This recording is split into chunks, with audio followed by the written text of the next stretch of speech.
Welcome back, guys. You're welcome to my YouTube channel. My name is Ikwa. Thank you for watching.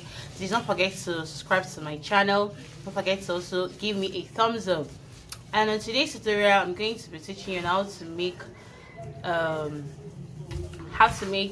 the hip pattern, how to patch your hip in a dress. As you can see now, in most dresses now that they make now, it's usually hip padded to get the hourglass shape. That's the figure 8, like most of us call it.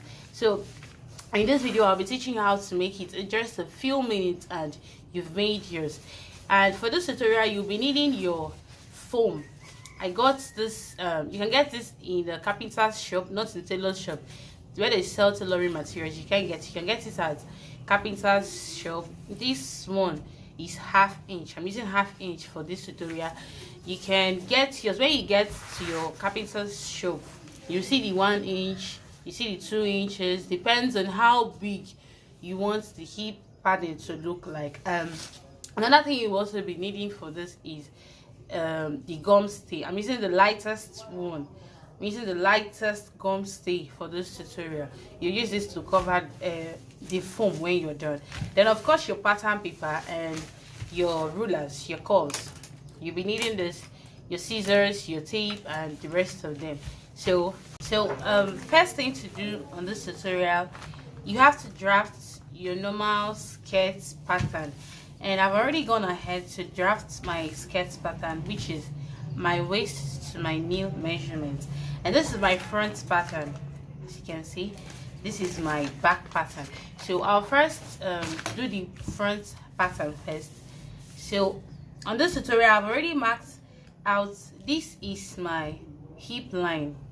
The measurement to take for this hip padding is your waist, your hip measurement, your waist measurement, your hip line, that is your waist to your hip, then your waist to your underbutt. Underbutt is where the hip padding will start from. So you have to be careful when you're measuring your clients. Try to measure the person's underbutt, waist to underbutt. So this is my hip line, this is my waist to underbutt, and this is my knee length. This line here is my dart measurement. I'm cutting the front first. So what I'm going to do now is, from this waistline, I'm going to be coming down by 2 inches. 2 inches, because you wouldn't want your hip to start from your waistline. It wouldn't look very nice at all. You know, most of this dress actually, you snatch the waist, so you wouldn't want the waist part now to start looking like it's already big. No, so you come down by 2 inches. Then from these 2 inches now, you use your curve to connect. You connect like so. You're connected to the dart line. You know, this is the front. You wouldn't want the pad to come and cover the front. It wouldn't look nice. So you're starting from the dart line to connect to meet this your hip line. I don't know if you see what I'm doing. To meet this your hip line, then you do the same too. From this underbutt, you come down by 1 inch. You come down by 1 inch, then you still connect. You still connect like so. Connect as well to give nice shape. It's not only about making a hip padding. Is the hip padding, did it curve well, so that the person, it won't really come out looking very obvious that the person padded the hip. It won't look nice at all. So this is it for the front pattern. Let me mark it that this is my front pattern. So I'm cutting it out.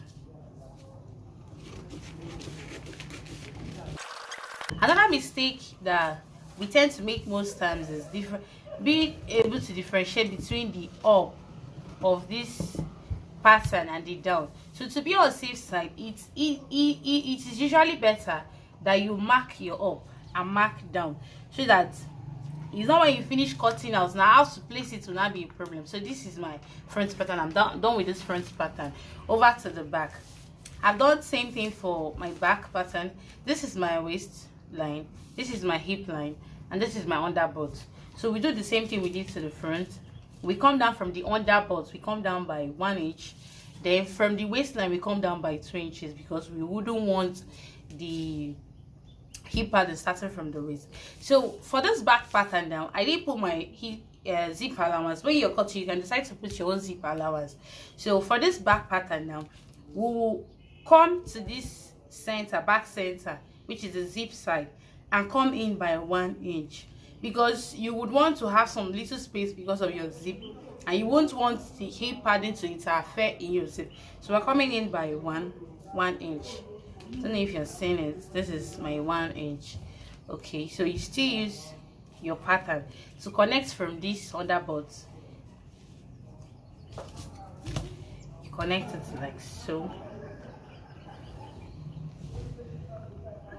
Though you can still use your free hand. For people that are good with their free hand, you can use your free hand sketch to do this, and it will still come out fine. But I prefer to use pattern. I've gotten so used to pattern drafting, so I prefer to use pattern for most of my pattern draftings.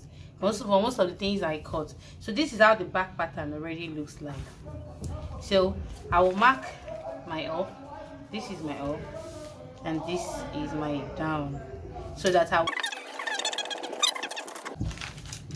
so this is my front pattern and this is my back. As you can see now, the difference is that the front pattern is actually smaller while the back pattern is bigger, because that is where the emphasis and concentration is, on the bum part. As you can see, this is already looking like a bum. It's curved and there's a bum part here. So that is it for the hip pattern. You go ahead to cut this pattern on your pattern, on your foam. You cut exactly this on your foam, exactly this on your foam. So